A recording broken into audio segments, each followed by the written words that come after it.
Os voy a presentar a Gemma Barona, algunos ya la conocéis.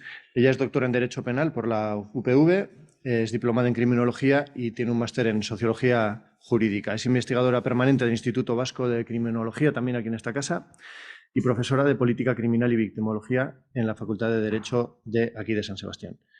Asimismo, es codirectora del posgrado Trabajar con Víctimas y coeditora de la revista de Victimología. Ha escrito libros sobre migración y derechos humanos, justicia restaurativa, víctimas del terrorismo, víctimas de abusos sexuales, etc.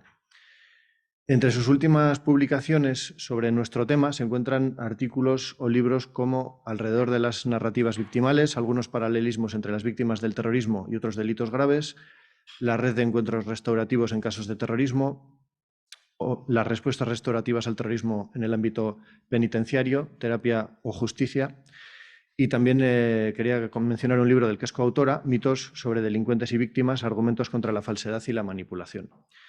Bueno, aparte de esta presentación formal, tengo que decir que Gemma es una persona implicada, más allá de las exigencias imprescindibles académicas, que reúne, por ejemplo, a cientos de expertos en victimología en encuentros aquí en San Sebastián mismo, que ha organizado visitas educativas también al Memorial de las Víctimas del Terrorismo, que ha reunido a víctimas de diferentes terrorismos para encuentros también intergeneracionales con alumnos, que ha llevado la voz de las víctimas a las aulas. En fin, le hemos pedido que hable sobre los mitos que persisten en la sociedad sobre las víctimas del terrorismo. Hemos tenido la ocasión y la suerte de escuchar a dos de ellas hablando directamente. Quizás ahora con un enfoque más académico le demos otra vuelta de tuerca, ¿no?, a ese mismo tema, pero mitos que son muy nocivos y que persisten en el espacio público, como aquel que piensa que las víctimas están politizadas. Claro, siempre se piensa en la misma dirección, son fachas, son un grupúsculo de ultras, etc. O el mito de la víctima vengativa, que creo que también es importante tener en cuenta y que ha tenido mucho predicamento en el cine o en la literatura, a pesar de que en la vida real no las haya habido, y no solo en el cine y en la literatura, ¿no?, sino también en la vida cotidiana, aquello de qué más quieren o de que parece que son insaciables en el castigo o algo así. Bueno, voy a dejaros con Gemma. Muchas gracias por acompañarnos, Gemma, y cuando quieras. Egunon, muchísimas gracias a los directores del curso, al Instituto Valentín de Foronda, al Centro Memorial, a las personas que tenéis la amabilidad de estar hoy aquí, también online. Y bueno, siempre que se habla después de que han hablado víctimas, siempre hay que acercarse, y así lo siento yo, con mucho pudor y con mucha responsabilidad, precisamente porque creo que esto está muy relacionado con el tema de los mitos, porque las víctimas representan esa verdad ética innegable, ¿no? Es la verdad ética de lo que supone el uso de la violencia, de las consecuencias que tiene a lo largo del tiempo y a lo largo de las generaciones. Y frente a políticas del borrado, frente a pensar que no, bueno, ya ha pasado, hay que pasar página, no queda nada, es una cosa del pasado, nos enfrentan con algo muy incómodo. Y siempre lo hemos dicho, ¿no? Las víctimas son incómodas, las víctimas son interpeladoras, muy a su pesar, porque les estamos pidiendo o van a representar eso, ¿no? Y creo que es muy importante subrayar esa verdad ética, porque es lo que nos va a permitir en gran medida desmontar mitos. Voy a tratar de explicarlo. Probablemente lo que yo os quiero traer aquí es un poco deslavazado, porque es algo en lo que continúo trabajando en la actualidad y forma parte de una futura publicación que precisamente se refiere a imágenes alternativas. Publicamos el libro sobre los mitos con estas compañeras de la Universidad Pública de Navarra, y ahora, bueno, esta vez no me han acompañado, pero estoy pensando alrededor y estoy escribiendo alrededor de las imágenes alternativas, iconografías alternativas, no solamente las narrativas a través de la palabra. Creo que esto es importante porque vivimos en un mundo de la cultura visual. donde la posverdad crece precisamente porque las imágenes permiten una mayor descontextualización. Y además, en el mundo de las redes sociales no se permite esa contextualización, funcionan de una manera muy rápida, vemos incluso que a través de inteligencia artificial se pueden manipular personas que son reales, ¿no? Y esto me parece muy interesante, sobre todo para conectar con los jóvenes, que es lo que me gustaría subrayar desde el principio. Yo creo que el concepto de mito es muy interesante, se utiliza mucho en victimología para sacarnos de la comodidad de nuestras asunciones. Podríamos distinguir cuál es la diferencia entre mitos, prejuicios, asunciones, mentiras, ¿no? Y bueno, pues hay una serie de diferencias, pero no vamos a entrar un poco hoy en eso. Pero creo que es interesante, por ejemplo, se trabaja mucho con mitos sobre la violación. ¿Y qué se hace? Pues se dice cuál es el mito, qué es lo que la gente piensa en general y qué es lo que nos dicen las estadísticas, por ejemplo. Ahora bien, con esa mirada hacia la verdad ética de las víctimas, hay muchas cosas que nosotros no podemos recoger en estadísticas. Miro también, creo que es un grupo magnífico de historiadores, siempre digo además que son muy jóvenes y me parece que hacen un trabajo excelente, pero hay muchas cosas que la historiografía no puede recoger, hay muchas cosas que se van a quedar fuera de la verdad histórica, porque la verdad histórica tiene un método riguroso y entonces ahí entra la cuestión de la verdad narrativa. Cosas que nos dicen las víctimas cómo lo han vivido, que se puede recoger a través de la historia oral, por supuesto, con su metodología, pero hay campo para todo.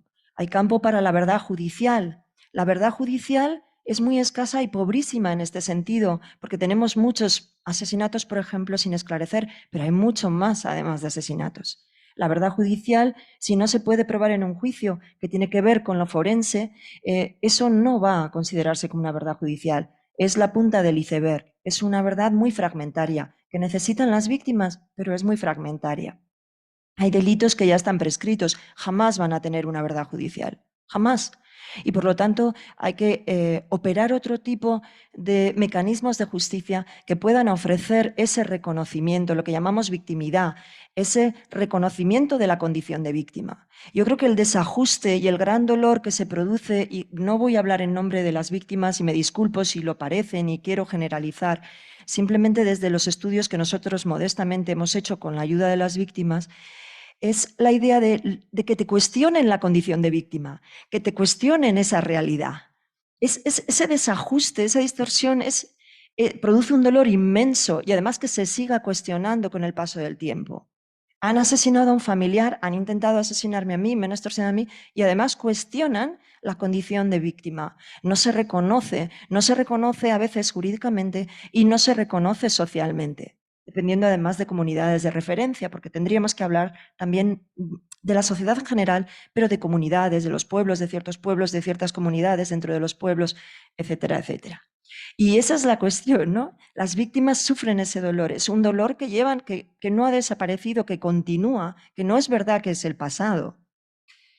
La cosa es lo que se ha hecho con él y qué se puede hacer con él. No es una cosa privada, en modo alguno es una cosa privada, claro que ha afectado más a unas personas que otras, pero no es una cuestión privada, ni es una cuestión meramente emocional. Pero hay un cuestionamiento de esa condición de víctima. Entonces, frente a la vivencia está ese cuestionamiento. Y eso se sigue produciendo. Frente a eso está, yo creo que esa verdad ética tan cansada, yo cuando oía, bueno, vais a ver cambios, bueno, creo también que es importante citarle a Eric Hobsbawm cuando él dice que, bueno, no se puede cambiar el pasado. No se puede, lo que podemos hacer es evitar políticas del borrado, evitar esas negaciones. La verdad es tozuda, ¿no? Y esa verdad está ahí. Los asesinatos, todo lo que ha conllevado el terrorismo está ahí. ¿No? Es una verdad que podremos trabajarla desde un punto de vista de la historia, desde el punto de vista de la ciencia política, desde el punto de vista de la victimología, etc. Está ahí. Y yo creo que lo importante es que con ese conocimiento acumulado podamos proponer cambios respecto de las condiciones que lo hicieron posible, para conocerlas y que no se vuelva a suceder. Eso probablemente vamos a decir, es una aspiración. Probablemente no, es una aspiración. Sabemos que era lo que se decía tras la Primera Guerra Mundial, tras la Segunda Guerra Mundial, que no se volviesen a producir genocidios, se han vuelto a producir.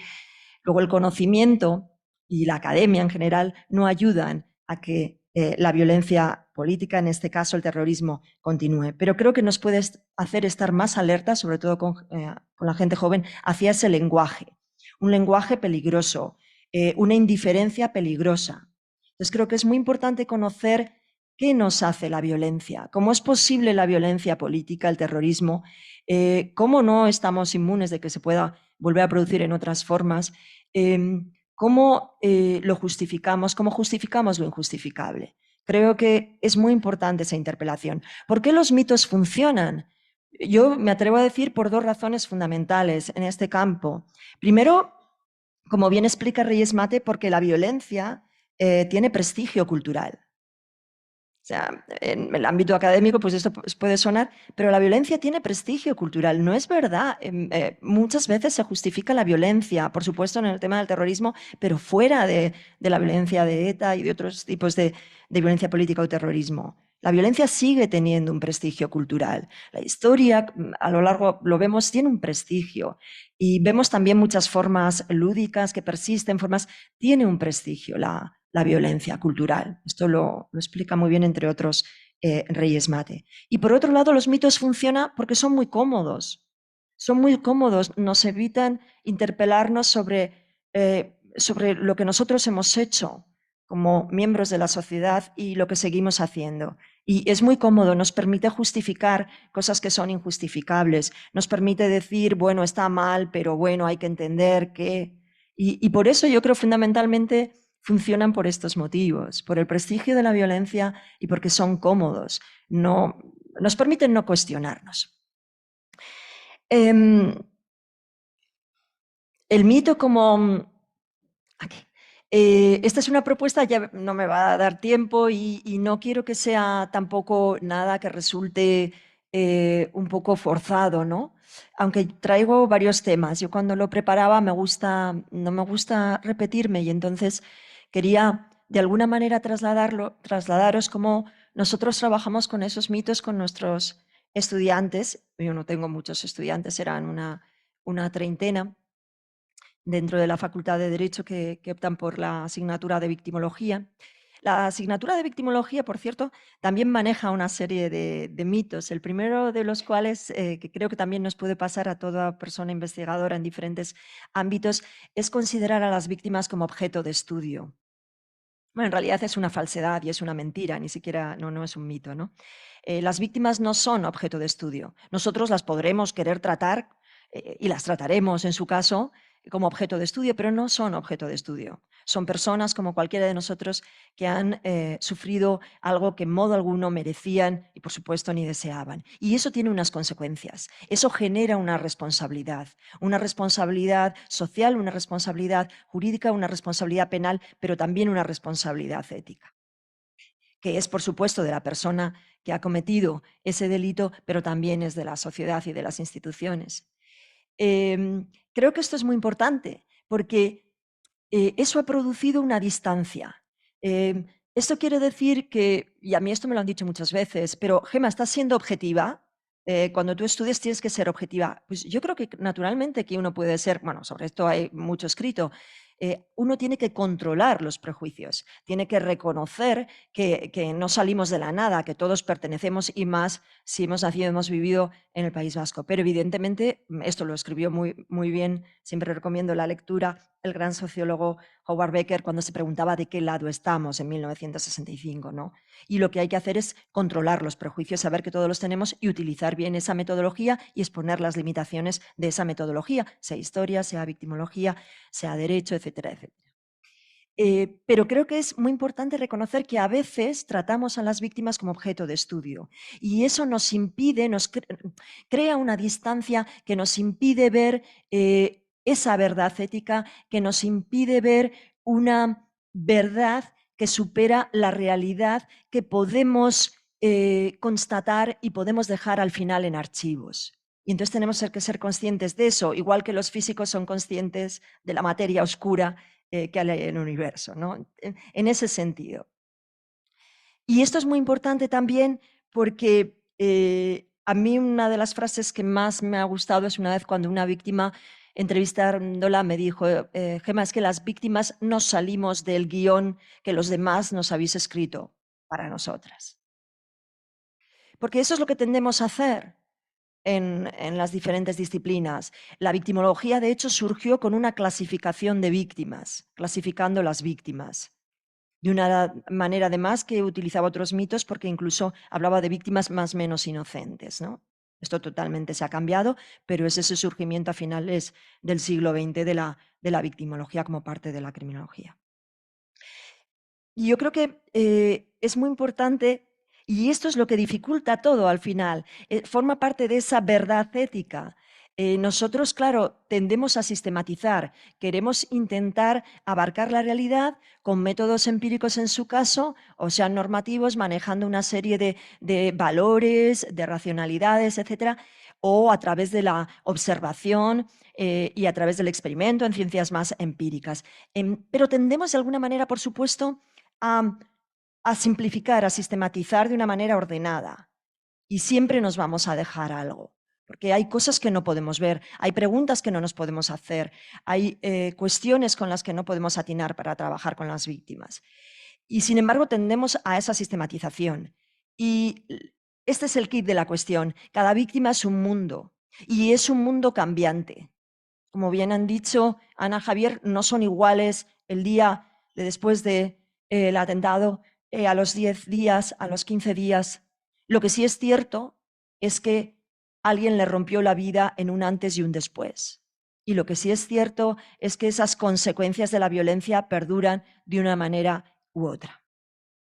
Y por lo tanto, esta es para mí es, sobre todo en victimología, esta cuestión, ¿no? Y que además permite cuestionar los mitos. Y es que, ¿cómo vamos a lograr esa sistematización? ¿Cómo podemos hacer afirmaciones más o menos generales, siempre tentándonos la ropa, de manera que reconozcamos esa diversidad de las víctimas?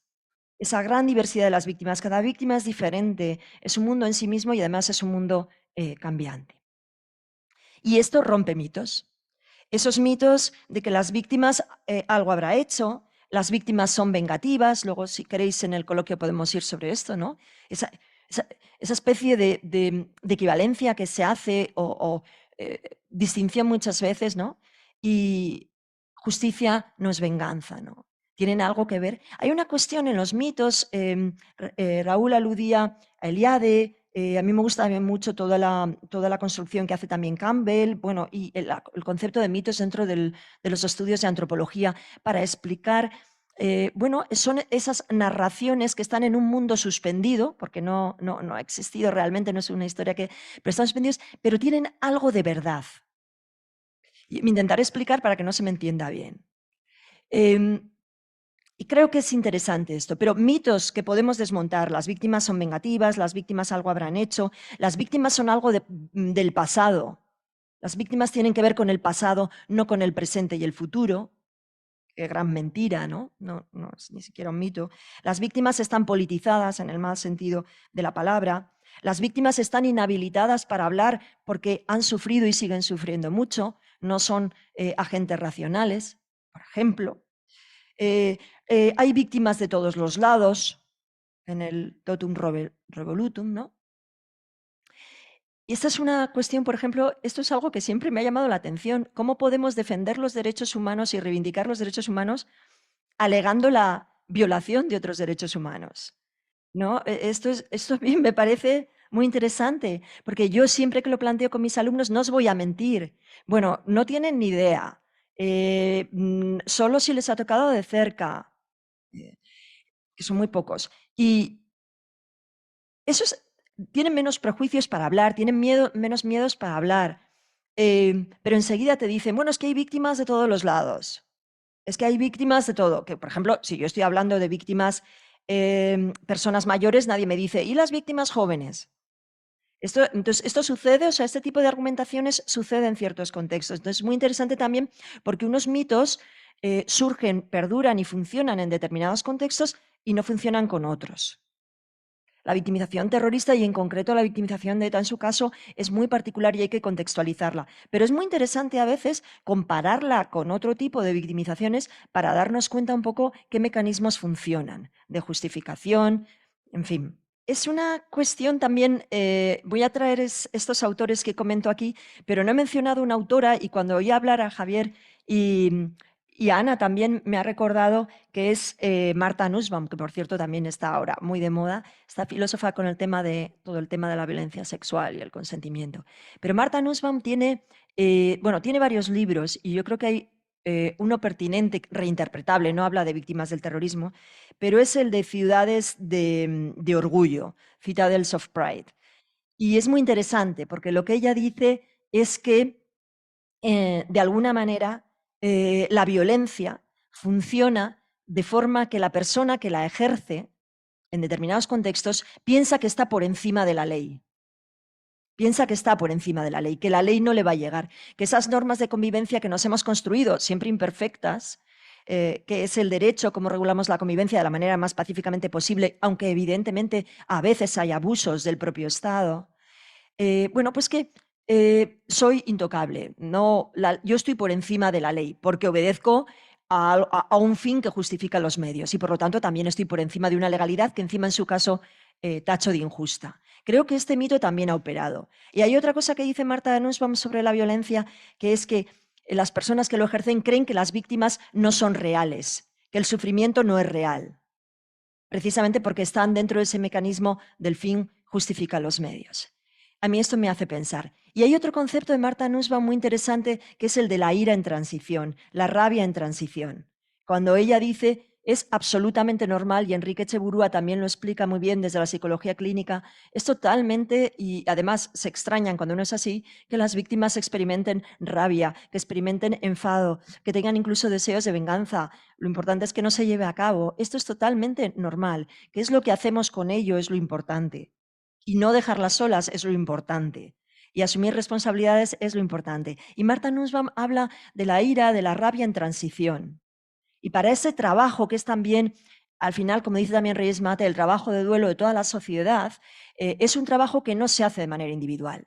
Creo que muchas veces hemos contemplado el mito de que las víctimas, el sufrimiento de las víctimas es una cosa terapéutica, es una cosa individual y no es una cuestión social. Eso también me parece muy interesante. O sea, hay un sufrimiento social y no es solamente una cuestión de terapia, que puede serlo evidentemente y que puede ser necesario y que es justo y que se trabaje, sino también de justicia. No se olvide, ¿no? Quizá ahí entran también, por ejemplo, algunas películas que has mencionado, Javier, como puede ser la de Isabel, que se queden en la idea de identificarlo con una cierta terapia. Y bueno, voy a intentarlo contextualizar, probablemente me voy a ir a conceptos, me vais a perdonar si soy abstracta, pero voy a intentar dar ejemplos concretos, con la idea de la victimología visual que trabajamos nosotros, con algunas nociones de Hannah Arendt y Simone Weil, precisamente porque bueno, estamos en un aniversario de celebrar los escritos de Simone Weil, y con el eco de la obra de Mario Calabresi, Salir de la noche. Y lo he traído, la obra de Mario Calabresi, como sabéis, bueno, es un periodista cuyo padre fue asesinado y además tuvo toda esa justificación de que había sido el asesino de Pinelli, ¿no? Que le echaron por la ventana y como, bueno, todo esto después se ha visto que no es así, ¿no? Pero cómo se justificó incluso con unos escritos donde firmaban también personas como eran Primo Levi, etcétera. ¿Por qué el libro de Calabresi? Pues porque es un libro que he visto leer a bastantes personas jóvenes este verano y que lo he visto en muchísimas librerías en primera plana y se ha debido vender mucho. Entonces creo que hay algo en ese libro de Calabresi que atrae a la gente joven y tiene tantos ecos, o por lo menos yo lo he encontrado, las personas que lo hayáis leído, he encontrado tantos ecos y de hecho, bueno, pues lo he recomendado para las clases que hemos empezado esta semana. Yo creo que tiene muchos ecos. Y a veces lo que nos pasa es que la gente prefiere leer cosas que hacen alusión a otros países y a otras realidades, que son los años de plomo de Italia, bueno, hablando de eso podemos enganchar con las realidades actuales.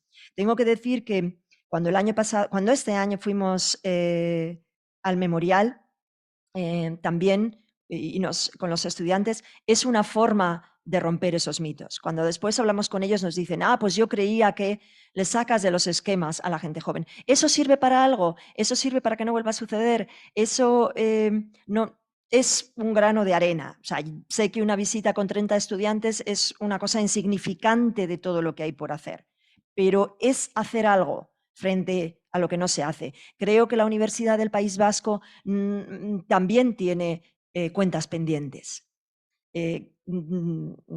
Todas las personas que hemos escrito sobre esto, aunque ahora hay muchos más fondos y hay muchas más personas trabajando, creo que todos sabemos que es mucho más, parece mucho más moderno, atrayente en líneas de investigación, etcétera, hablar sobre otras cosas.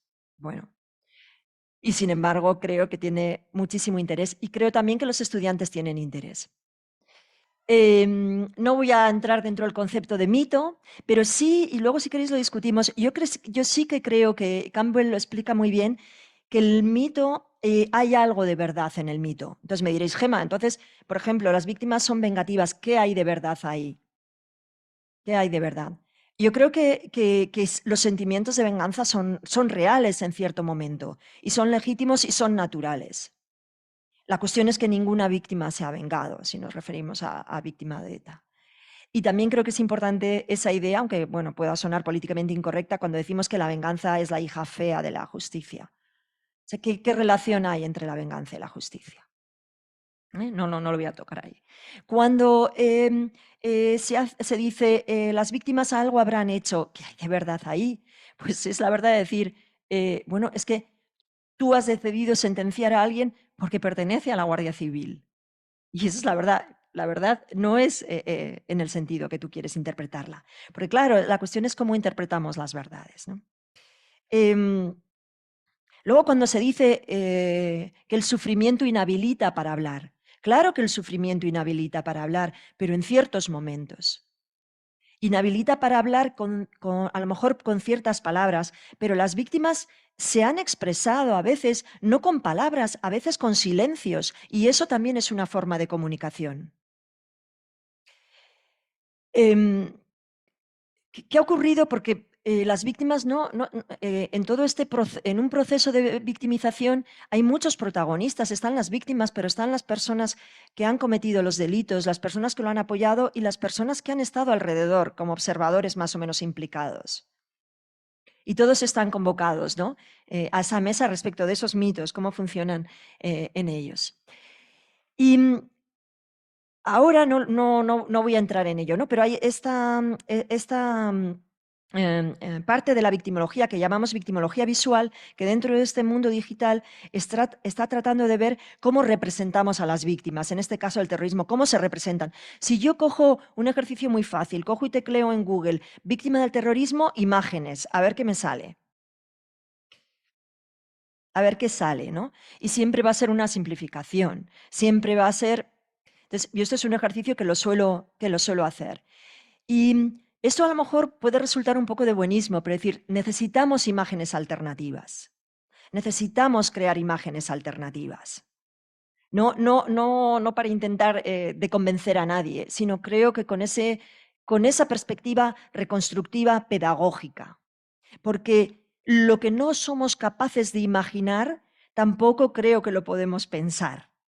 Entonces, no es el wishful thinking, pero es la idea de poder crear imágenes alternativas partiendo de verdades, ¿no? De lo que existe en la realidad. No voy a entrar tampoco en cuestiones metafísicas, pero también podríamos hacer esa distinción entre la realidad y la verdad. Muchas cosas que no podemos asir como reales, la verdad yo creo que es mucho más amplia, ¿no? Y también podremos hacer esa disquisición entre verdad jurídica, verdad narrativa, verdad histórica, verdad periodística, etcétera, etcétera. Y en la justicia restaurativa hablamos también de una verdad dialógica. Todo eso tiene riesgos, por supuesto, claro que tiene riesgos. Pero creo que ayudan a complementar, a complementar todos esos ángulos oscuros que no podemos ver desde una sola disciplina o desde una sola mirada, ¿no? Y sobre todo porque también, como dice Reyes Mate, las víctimas iluminan esos ángulos oscuros que los demás no vemos, que los demás no hemos pensado. incluso aunque lo tengamos delante, lo cual nos hace ser muy modestos. Yo con mis estudiantes muchas veces trabajo esto, les doy una fotografía y trabajamos qué vemos aquí, qué hay en este encuadre, qué hace el encuadre, y trabajamos mucho pues con todo el fondo fantástico que tiene el Centro Memorial, la Fundación Fernando Buesa. Yo creo que todos esos materiales, Radio Televisión Española también, todos esos materiales realmente, bueno, los utilizamos mucho, y utilizamos mucho las imágenes. Las imágenes nos permiten después enganchar con textos y con lecturas más profundas, ¿no? Esto me recuerda, por ejemplo, también cuando trabajamos con crímenes internacionales, con la obra de Rabin, El Barranco, de Wendy Lowell, ¿no? Que es con una imagen que ella encuentra de las masacres en Ucrania, y qué hay en ese encuadre y qué no hay en ese encuadre, intentando encontrar a los protagonistas. Creo que es muy interesante también, pero hay cuestiones para las cuales no tenemos imágenes. Entro ya en intentar poner, luego cito a Hannah Arendt y a Simone Weil, pero en intentar pensar en esas imágenes alternativas. Yo lo que he visto es que cuando varios jóvenes han leído el libro de Calabresi este verano, me decían, nos ha venido a la cabeza. Es decir, las imágenes alternativas no tienen por qué ser fotografías, también pueden ser a través de narraciones. En este caso es la vivencia de Calabresi, de cómo lo han vivido ellos, el asesinato de su padre, ¿no? Por cierto, que la viuda también tiene publicado un libro. Es interesante cómo diferentes miembros de la familia lo viven, por eso esa idea de la diversidad y de las distintas verdades narrativas también. Y cómo Calabresi, me decían, nos ha traído, eso es lo fantástico de leer, ¿no? En lugar de ver películas, por las películas nos ponen ya las imágenes, ¿no? Aunque nos hagan pensar. Y en un libro nosotros ponemos las imágenes, de alguna manera. Y esto es muy interesante. Esto lo trabajamos en esa parte de victimología visual. Y a mí me ha gustado, traigo un poco estas citas. Mis padres llevaban tiempo preparándose para el estallido de la tragedia, para el asesinato, ellos se lo habían avisado. No puedo entender cómo lograron sobrevivir juntos primero, mi madre sola después. O sea, el asesinato anunciado, lo que eso suponía, ¿no? Esto me contaban pues algunas personas jóvenes que lo han leído y dicen, ¿cómo ha tenido que ser eso, ¿no? El saber qué iba a pasar. ¿Cuántas veces lo hemos, bueno, no voy a citar víctimas concretas, pero esto nos lo han narrado muy bien, nos lo han explicado, esa realidad, esa verdad en el País Vasco. Luego también, ¿cómo lograron sobrevivir mi madre sola después? Javier, yo me acuerdo, tenemos una imagen que la utilizamos para uno de nuestros libros cuando tú participaste en uno de nuestros grupos de discusión y nos decías que tú cuando te paseabas por el pueblo veías agujeros. Y nosotros lo trabajamos eso, bueno, con mi hermano que nos hizo la ilustración de la portada y él hizo esa imagen de un pueblo con agujeros por los que nos caemos. Esto nos ha permitido intentar explicar estas cuestiones, escuchar esas narraciones, intentar enganchar a través de esas imágenes para romper mitos y para poder que las personas tengan esas imágenes, esas visualizaciones y rompan, ¿no? Con otras. Porque tiene que ver también con esa soledad ética de la que nos habla Stauffer. Las víctimas, esa soledad ética, el sentirse solas, y no solamente solas, también en relación con la injusticia epistémica y testimonial de Marta Fricker, ¿no? La idea de que no solamente nos permiten hablar como podemos, porque a veces no podemos hablar con palabras, también podemos hablar comunicarnos de otra manera, ¿no? No solamente no podemos, no nos dan esa posibilidad, sino que además cuando lo hacemos no nos entienden o nos cuestionan, ¿no? Entonces, ella habla de esa injusticia testimonial y epistémica, pero de esa soledad ética también, esa profunda soledad que persiste todavía en muchas víctimas, ¿no? Y aquí siempre hablo también de las personas muy mayores, de los padres ya muy mayores, que ya han muerto muchos, que asesinaron a sus hijos y nunca han tenido un acercamiento también, algunos tienen Alzheimer ahora, bueno, pues yo creo que se tienen que hacer cosas también para esas personas mayores, ¿no? También se tienen que hacer para los hijos, por en ese sentido intergeneracional. Hay otra cuestión que me parece interesante. Mientras todo se desmorona, triunfan la retórica, la forma, se suceden los funerales imponentes, las autoridades uniformadas, el ministro de Interior de visita en casa. Al cabo de un momento quedan pocas cosas mínimas. Me imagino a una persona recorriendo la playa en busca de objetos personales después de una tormenta, un huracán, agachándose para reconocer lo que aún le pertenece. Queda una realidad hecha de una reconstrucción muy lenta, de una fatigosa recuperación de recuerdos, de un camino que para muchos se transforma en un sufrimiento inacabable. Es decir, las víctimas han hecho una labor de seguir viviendo, nos lo han explicado muchas viudas, de seguir cuidando a sus hijos y educándonos en el no odio. Una labor que nunca lo agradeceremos lo suficiente, que yo creo que todavía no está muy bien contada y narrada. Esto, cuando lo contamos a nuestros estudiantes, también intentamos que se pongan en los zapatos de esas viudas, ¿no?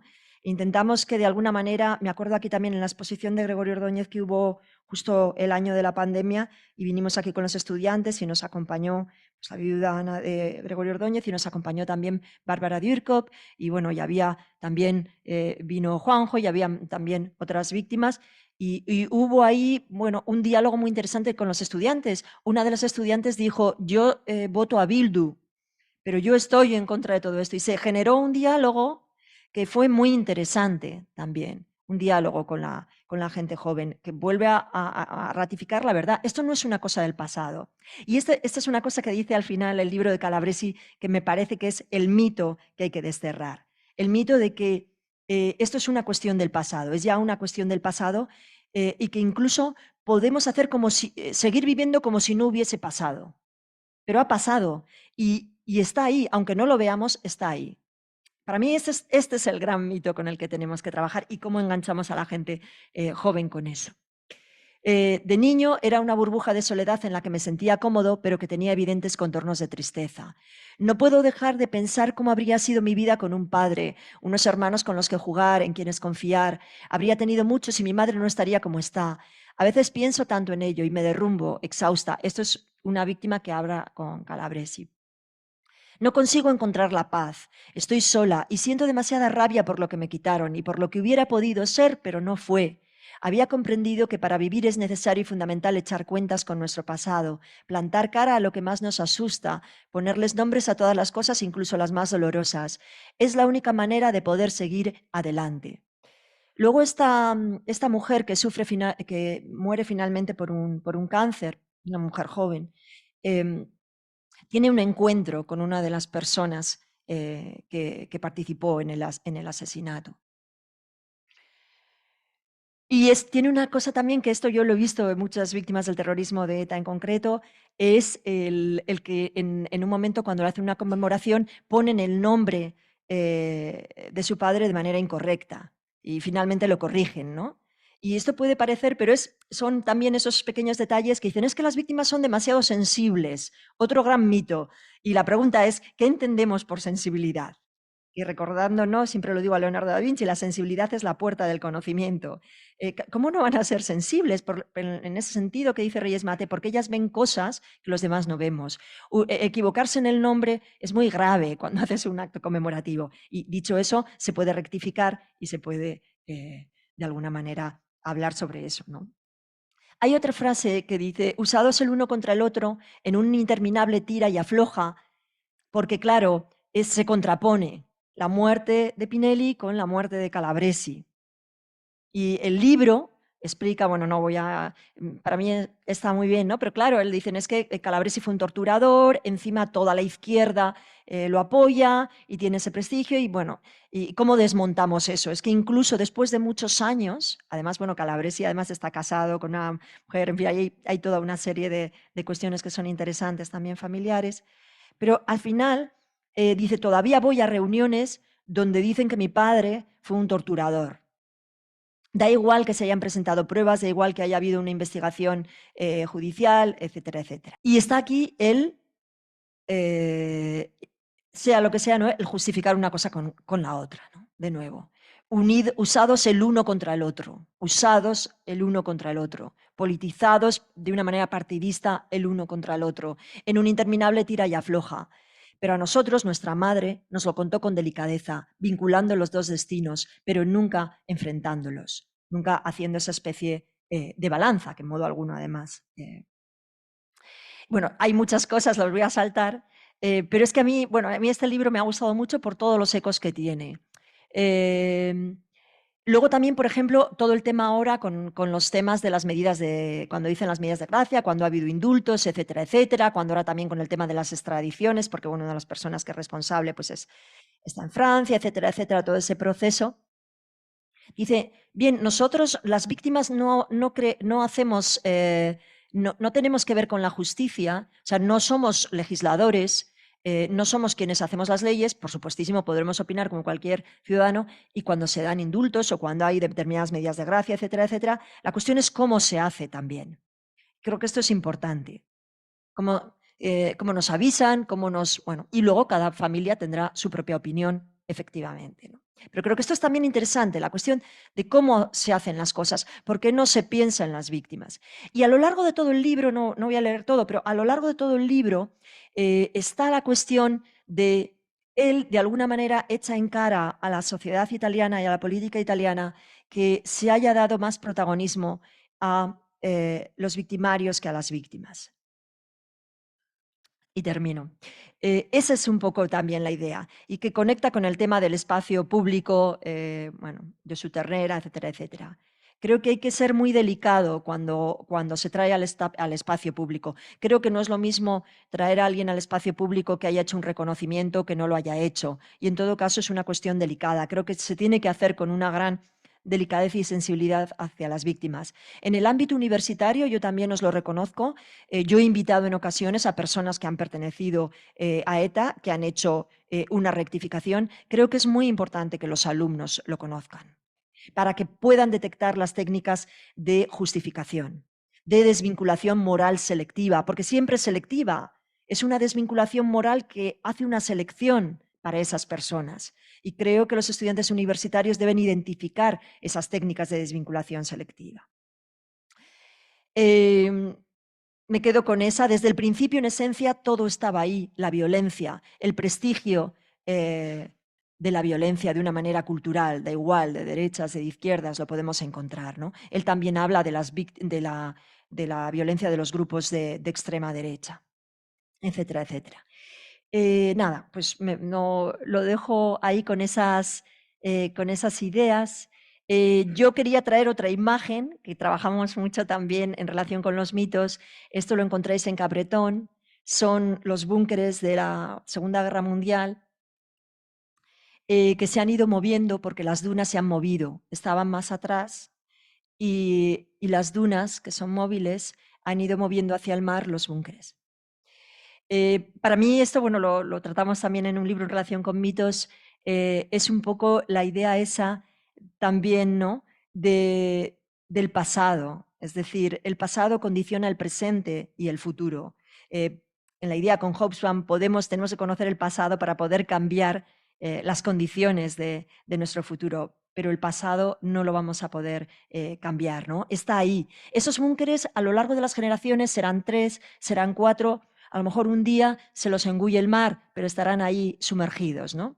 Y se han movido. A mí me parece una metáfora en relación con esas imágenes que es interesante. Recomiendo el texto también de Hannah Arendt de Política y Verdad, cuando Hannah Arendt diferencia entre, cuando ella habla de mentira, verdad factual y verdad racional. El ámbito de la política y el ámbito del derecho, por ejemplo, y el ámbito de la historia. A mí me parece interesante en relación con la verdad. Y nada, y termino con Simone Weil, que a mí me parece magnífica, ¿no? Estamos celebrando ese 50 aniversario. Una autora, yo creo que ha sido poco leída, tiene también ese texto que se suele citar en relación con el prestigio de la violencia, ¿no? Que cuando ficcionamos la violencia, siempre digo a mis alumnos de criminología, la violencia tiene hay una fascinación a los alumnos cuando les digo, ¿qué os interesa de la victimología? Y me suelen decir, no, a mí me interesan más las personas que cometen delito, porque las víctimas se ven como algo pasivo, algo sin agencia, bueno, y lo otro es como que les fascina, ¿no? La idea, y Simone Weil lo explica muy bien cuando se cita siempre a Simone Weil, cuando dice, es que la violencia ficcionada no es aburrida, es muy interesante, causa fascinación. Y ella dice, pero la violencia real es aburrida, es anal, es sufrimiento. Dice, y el bien narrado se ha narrado normalmente de manera muy aburrida, no parece interesante, parece moralista, pero el bien real es un bien interpelador, un bien que puede cambiar las cosas, ¿no? Bueno, muchas cosas Bale interpela mucho desde la ética, ¿no? Bueno, yo lo dejo ahí. Estas son las preguntas. Quiere decir que para mí los mitos suponen una herramienta pedagógica muy, muy, muy, muy, muy, muy, muy interesante, muy, muy interesante. Y permiten imaginar cuestiones. Los derechos humanos es una invención. Los derechos humanos no existen en la realidad. Quiero decir, es una invención que nos hemos dado, igual que la seguridad social, pero es una gran invención.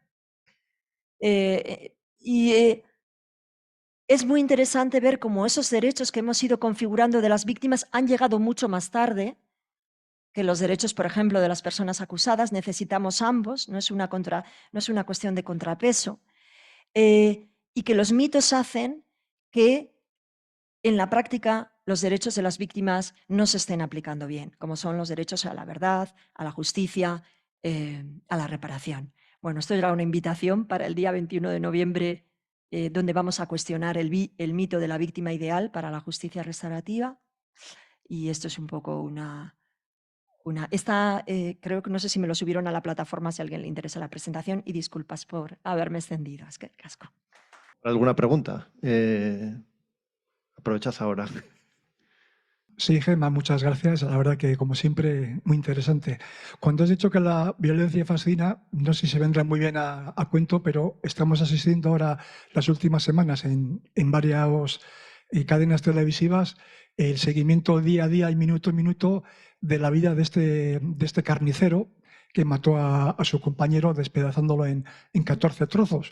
Yo no he visto en ningún programa que alguien hable del difunto, ¿no? Del occiso, un cirujano, un colombiano, su compañero, pero sin embargo del asesino, de Daniel Sancho, sabemos qué desayuna, qué come, dónde cena, que le han cortado el pelo, que lo quieren llevar a lo que llaman ellos el Bangkok Hilton, que debe ser la cárcel más dura. Ya están pensando su famoso abogado mediático, el de los grandes bigotes, a ver si pueden traerlo antes de los 8 años a España al pobrecito. Y fascina. ¿Qué ha hecho? ¿Cómo lo ha hecho? ¿Por qué lo ha hecho? ¿Quién se acuerda del colombiano? Su familia. Entonces tienes toda la razón que la violencia nos fascina y nos entretiene. Esto es una pequeña reflexión. Sí, sí, pero muchas gracias, Javier. Sí. La pregunta es por qué, y si empezamos a cambiar elementos, cómo eso podría cambiar, ¿no? Si empezamos a introducir elementos diferentes, pero sí, tienes toda la razón, sí. Sí, bueno, Gemma, enhorabuena. Es un placer leerte, pero es un placer también inmenso el escucharte, ¿no? Y además bueno, para los que somos historiadores, yo creo que nos abres también, bueno, pues otras, no son ventanas de oportunidad, esa figura retórica que utilizamos más de una manera a veces un poco tonta, sino también ventanas para ver otras perspectivas, ¿no? Yo he coincidido contigo en alguna ocasión también en alguna mesa que organizaba precisamente la Fundación Fernando Buesa sobre la diversidad de las víctimas, ¿no? Que es algo en lo que muchas veces incidimos, que nosotros, ni vosotros en la victimología, ni los historiadores, podemos ser, por supuesto, ni portavoces, ni ponernos, nuestra labor es otra, ¿no? Pero cuando hablas de tu faceta, y me interesaba mucho, ¿no?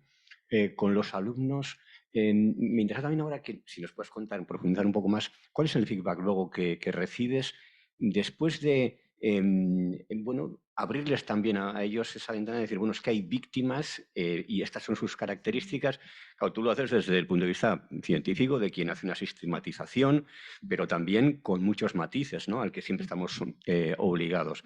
Cuando aquí mi compañero Raúl publicó el informe Foronda y luego nosotros repetíamos casi como papagayos las cifras que daba Raúl, que conocíamos en principio, pero que creemos que a veces son mucho más conocidas que de lo que pensamos, ¿no? Y les decimos a gente joven y no tan joven, incluso en ámbitos universitarios, es que el 95% de las víctimas de ETA se cometieron después de la muerte de Franco, ¿no? Que entra en otro tipo de... ¿no? Pero sobre esos estigmas que hay dentro de las víctimas, ¿qué reflexión hacen después? Si cuando hacéis, no sé, una puesta en común, reconocen que ven la realidad de una manera diferente, tienen una visión distinta sobre las víctimas. No sé, me interesa también esa parte por el mundo a vida, ¿no? Sí, yo creo que claro, cualquier cambio me parece valorable porque lo que manejan ellos, yo les veo que acuden con muchos, no sé si decir mitos o más bien asunciones y prejuicios, ¿no? Y ellos consideran que, pues eso, ¿no? Identifican, pues eso, con determinados sectores políticos, identifican con determinadas ideologías. Y luego esta cuestión de, esto es una cosa ya como del pasado, es una cosa viejuna, es una cosa, sin embargo, les interesan muchísimo más las víctimas del franquismo, que todavía es más alejado. O sea, todas estas cuestiones que empiezas a explorar las contradicciones. A mí me falta tiempo, tengo que decirlo, ¿no? Porque vamos avanzando con víctimas del terrorismo. La verdad es que yo les dedico bastante tiempo, intentamos relacionarlo todo, porque al final, por ejemplo, el concepto de víctima ideal, que es esa idea de que solo voy a reconocer como víctima como sociedad y en su caso como legislador a las que se ajustan a determinado molde, ¿no? Y además lo hago para determinadas víctimas, pero en otro tipo de contextos no lo hago para otras, ¿no? Yo lo que veo es que les incomoda. Hay desconocimiento, hay mucho, mucho desconocimiento, ¿no? De verdad, no tienen ni idea. Y no es culpa suya. Tampoco podemos estar, no es culpa suya, es culpa de todo un sistema educativo, social, etcétera, ¿no? Claro que se podían haber interesado más, ¿no? Pero no es culpa suya. Y luego hay incomodidad, también hay incomodidad. Que eso puede pasar con cualquier tipo de víctima porque estás hablando también del sufrimiento y es interpelador, ¿no? No, no, no. Y entonces les pido que hagan un ejercicio de pensar las personas que son del País Vasco, porque también hay personas de comunidades limítrofes, incluso extranjeros. Bueno, los extranjeros ya no. Y creo que al final lo que más les interpela, lo voy a decir realmente, es hablar con las víctimas. Yo a veces pongo vídeos, vamos a hacerlos. Y luego, como tienen que hacer más trabajos para otros cursos, muchos suelen contactar con ellas para entrevistarlas. De nuevo, que lo pueden hacer de una manera porque lo necesitan, instrumental. Yo creo que lo que se llevan es que han visto que es algo que les concierne, que no es que haya pasado, y que desconocen, y que algunos se ponen a leer y otros no se ponen a leer. O sea, yo confieso que lo que les descoloca. Ahora, ¿qué ocurre con ese descoloque a medio o largo plazo? Creo que es insuficiente. Es insuficiente, porque es un tema que por lo menos en los grados universitarios apenas se trata. En derecho no se trata, en criminología nosotros lo tratamos. Y creo que debería darse más. Nosotros, por ejemplo, en el Instituto Vasco de Criminología, también para incentivar los estudios, tenemos el premio Antonio Beristain. Creo que se debería incentivar más, porque es un tema, por ejemplo, que empiezan a buscar otras aristas también, cómo fueron tratados dentro de sus propias profesiones, cómo bueno, el tema de género, el tema intergeneracional de los hijos, el tema de haber sido incluso víctimas de otro tipo de victimizaciones, en fin, que enlazan con temas transversales. Creo que eso es interesante también, pero creo que es insuficiente. O sea, ¿cómo les impacta? Pues hay estudiantes que han seguido conmigo, pero ninguno me ha dicho yo quiero hacer la tesis con víctimas del terrorismo. Ninguno. Ninguno. Gemma, en el chat, Rosa Jiménez, aparte de agradecerte la ponencia, te pregunta por el libro de Marta Nussbaum que has mencionado, para que recuerdes el título. Sí, Ciudades de Orgullo, se utiliza Citadels of Pride. Ciudadelas de Orgullo, me parece que lo han traducido, Citadels of Pride, Ciudades de Orgullo. A mí es un libro, bueno, ella además que escribe muy bien, Marta Nussbaum, es un libro que se lee muy fácil, es un libro que tiene que ver con el tema de la violencia sexual, pero es muy interesante porque ella intenta ponerse en la piel de las personas que ejercen la violencia para tratar de mostrar cómo ven a las víctimas y cómo eso no es una cuestión de que les pasa algo raro a ellos, que son psicópatas o que son... No, es que forma parte de un constructo social, ¿no? En el sentido de que esas personas pensaban que eso, bueno, eso es aceptable o justificable, o si está mal, está justificado. Y por otro lado, bueno, que el fin justifica los medios, ¿no? Que es más real el fin que las víctimas, es más real mi buena intención que el sufrimiento real hacia las víctimas. Y luego me parece muy interesante también el concepto de, eso lo desarrolla en otro libro, pero también lo cita, ese ira, esa rabia en transición. Esa rabia, esa ira está siempre en transición. Se pueden hacer cosas, pero no es una cuestión privada, es social. Bueno, se nos ha acabado el tiempo, agradeciéndote muchísimo, Gemma, la conferencia. Os citamos otra vez aquí a las 12 puntuales con Teo Uriarte y nos tomamos un café mientras tanto.